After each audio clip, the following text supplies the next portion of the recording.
Why has China decided to change its monetary policy for the first time in over a decade, 14 years to be precise? Well, China has a number of challenges, both with local government debt, also with a sluggish economy. A lot of that is due to the world economy. Sluggish demand globally has made it difficult for more exports, although exports in certain areas like EVs are fairly robust.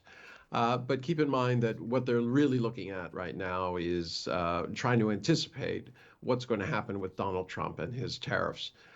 They have decided that they cannot rely on the U.S. For this kind of economic direction, and that they have to concentrate on creating demand within their own economy and have a consumer consumption-led economy rather than just pure investment and exports. Mhm. Well, speaking of consumer consumption, how will this policy affect the domestic consumption and demand?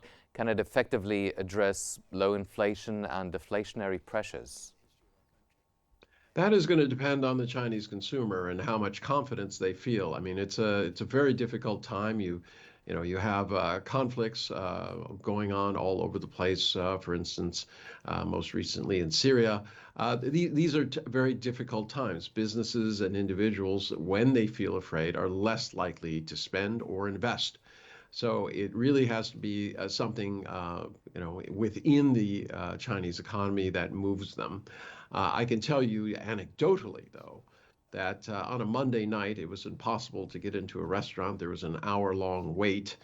This is not a holiday time. This is in Beijing, which is perhaps different from all of China. But I've noticed this over the last month or so, is that demand, especially for consumption, moderately priced restaurants, has risen dramatically. Mhm. So now you alluded to the tariffs and Donald Trump's forecasted plans. Now, how might this policy shift affect the global markets and trade? Well, I mean, China is sending out that it is going to have a loose monetary policy, that it's going to encourage growth. This should be very important to the global South. China has 140 countries, almost 140 countries, where it is the primary export partner or import partner. And as a result, anything that happens in China has a tremendous effect on the world. Remember, China was 1/3 of last year's growth globally. And how China goes is really very important to the entire world. Mhm. And how does China expect the international economic context and the international economic community would respond to this shifting in the monetary policy? Well, obviously positive. I mean, you already seen oil has gone up by $1 per barrel. This is a signal that just a couple of days ago, OPEC and Saudi Arabia were anticipating slow growth, and they were actually quoting lower prices. Now prices are up $1. That's significant. It shows just how much the Chinese economy matters. In terms of other countries, you have the newly opened port in Peru, Chancay. That is going to allow China to trade directly, especially with the west coast of South America, where things have been growing at very, very fast paces, double digits. Remember that China is basically fading away from the U.S. and Europe, not quickly. There's still a huge surplus, but their number one trade partner is now ASEAN, and that's still growing at double digits. Mhm. Dr. Tangin, in your opinion now, will this shift lead to sustainable economic recovery for China? And if so, how quick would the reaction or the reception of the Chinese consumer be?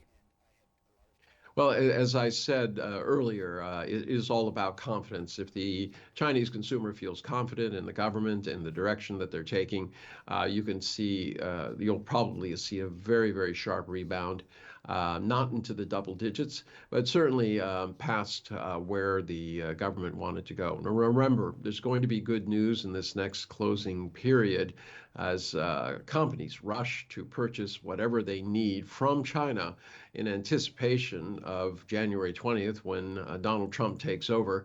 and the danger that he would impose, as he has said, 60% tariffs or 35% tariffs. It's not clear what he's going to do, and he's not making it much clearer other than he intends to put tariffs basically on everybody. So everyone is preparing for that. That will boost exports over this short period of time, and that could be the trick to help consumers feel that China has a very good future apart from the U.S. And that these economies can grow differently, even regardless of what Donald Trump does. So, and what role will the People's Bank of China play in ensuring the success of this policy? What sort of tools or measures might the central bank or government use to mitigate any risks? Remember, I mean, they have the same tools as every other central bank, but the difference is that the Chinese government has direct tools that other countries just simply don't have. They can stimulate demand, they can create projects and things like that. The bank is really there as in a traditional role to regulate rates, IRR, the reserves that banks have to hold. They can certainly put more money into the system. So, I mean, it's not a good idea to just concentrate on what they're doing. You have to look at the overall toolbox and what the Politburo is trying to accomplish, especially, as I said, in this area of confidence. Mm-hmm.